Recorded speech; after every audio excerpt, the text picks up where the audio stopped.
5월 22일 봉은중학교의 매일 성경 묵상을 시작하도록 하겠습니다. 오늘 하게 나눌 말씀은 사도행전 9장 32절에서 43절까지의 말씀입니다. 그때 베드로가 사방으로 두루 다니다가 룻다에 사는 성도들에게 내려갔더니 거기서 에니아라 하는 사람을 만나매 그는 중풍병으로 침상 위에 누운 지 8배라. 베드로가 이르되 에니아야 예수 그리스도께서 너를 낫게 하시니 일어나 내 자리를 정돈하라 한데 곧 일어나니 룻다와 사론에 사는 사람들이 다 그를 보고 주께로 돌아오니라. 요바에 다비다라 하는 여제자가 있으니 그 이름을 번역하면 도르가라. 선행과 구제하는 일이 심히 많더니 그때 병들어 죽음에 시체를 씻어 다락에 누이니라.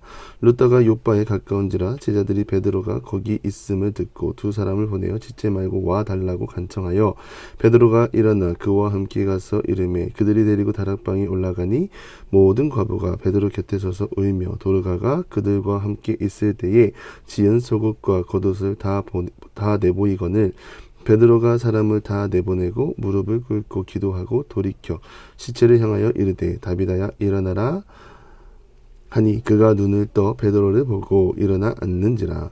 베드로가 손을 내밀어 일으키고 성도들과 과부들을 불러들여 그가 살아난 것을 보이니 온 요빠 사람이 알고 많은 사람이 주를 믿더라. 베드로가 요빠에 여러 날 있어 시몬이라 하는 무두장의 집에서 머무니라.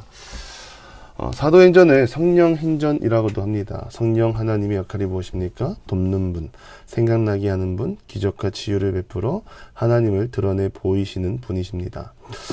사복음서에 예수님의 등장이 소망이었다면 이후에는 성령 하나님의 능력대로 나아가는 믿음의 사람들을 통해 소망의 빛이 계속해서 전해지고 있습니다.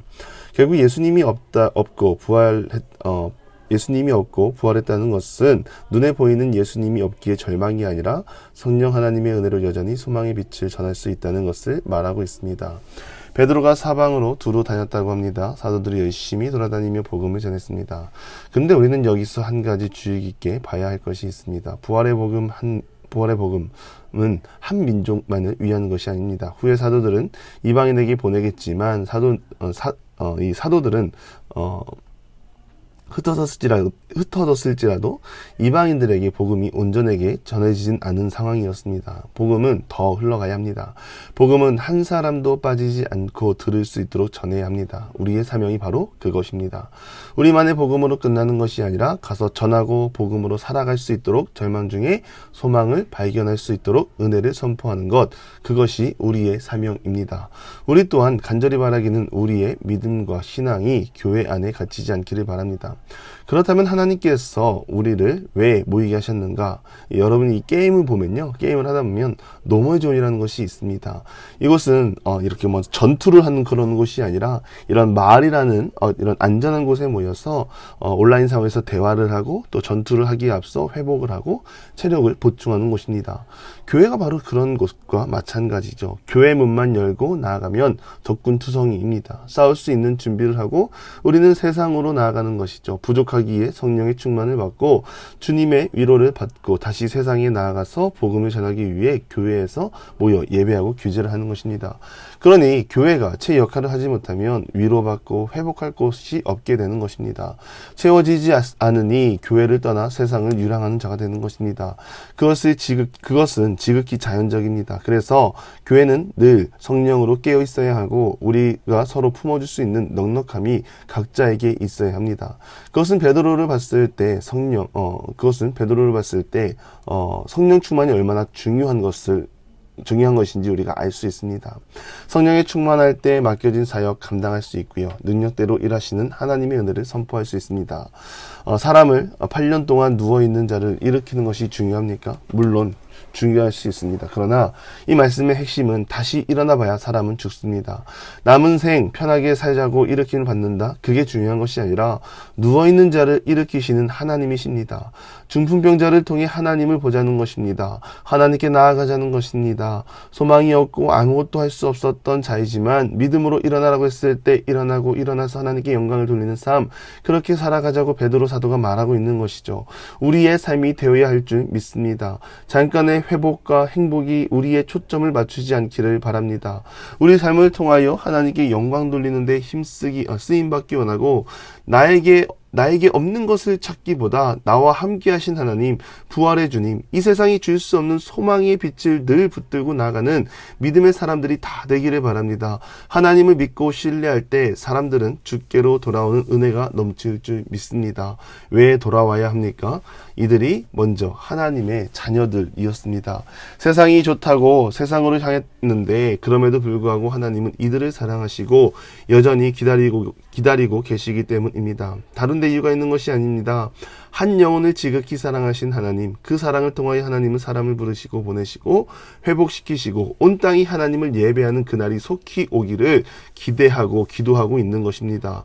우리가 하나님의 원함을 꺾지 않기 바랍니다. 우리가 돌아갈 곳은 하나님이고 하나님이 있기에 오늘도 우리는 평안합니다. 늘 평안에 거하는 우리 모두가 되기를 바랍니다. 이 루따와 멀지 않는 요빠 지역에 선행과 구제하는 일에 열심인 다비다라 하는 여자가 죽었습니다. 그때 병들어 죽었다 말하고 또한 시체를 씻어서 다락에 누였다라고 말합니다. 이 말은 무엇을 의미합니까? 죽었다는 것, 이 땅에서의 삶을 마무리했다는 것을 말합니다. 그럼에도 이곳에 있는 믿음을 가진 자들은 서둘러 주변에 베드로가 있다는 것을 알고 그를 데려오게 합니다. 이들이 왜 베드로를 데려오라고 했을까요? 드로가로부터 받은 은혜가 너무 크고 너무 크기에 그의 죽음이 애석하고 뭐라도 해주고 싶은 마음이 있었기 때문입니다. 왜냐하면 그는 선행과 구제하는 일에는 늘 앞장서는 사람이었기 때문이죠. 결국 이들이 믿음이 있는 자들 아닙니까?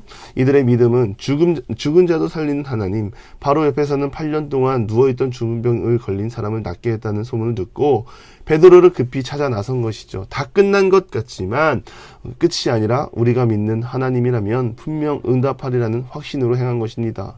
죽은 자를 살리신 하나님, 그 능력은 지금도 동일합니다. 어찌 보면 우리가 죽었던 자입니다. 사망에 빠져 절망을 경험하고 있는 우리에게 소망을 주시고 그리스도의 십자가 사랑으로 우리 또한 살아서 지금 이 자리에 서 있습니다. 죽었다 깨어난 것 앞에서도 말씀드렸지만 사람은 어쩔 수 없이 죽습니다. 그럼에도 불구하고 다시 살린 것은 많은 사람들에게 하나님의 영광을 돌리고 하나님의 살아계심을 전하고 무엇보다 영원한 생명, 천국을 보여주기 위해 하나님은 늘 새 일을 행하십니다.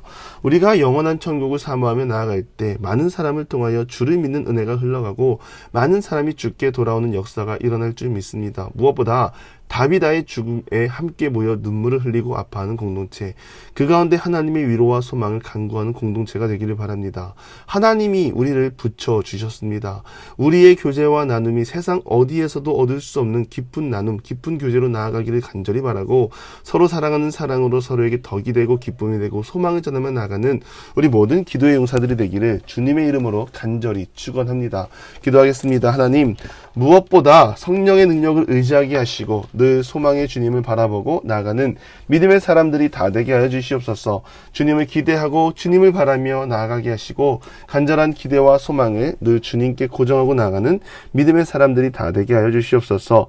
예수님의 이름으로 기도드리며 이제는 우리 구주 예수 그리스도의 은혜와 하나님의 극진하신 사랑하심과 성령의 감화감동 교통하심이 능력과 기적을 베푸시는 하나님을 늘 바라보고 나아가기를 소망하는 사랑하는 보문과 함께 모든 기도의 용사 위에 이제로부터 영원토록 함께 하시기를 간절히 축원하옵나이다. 아멘.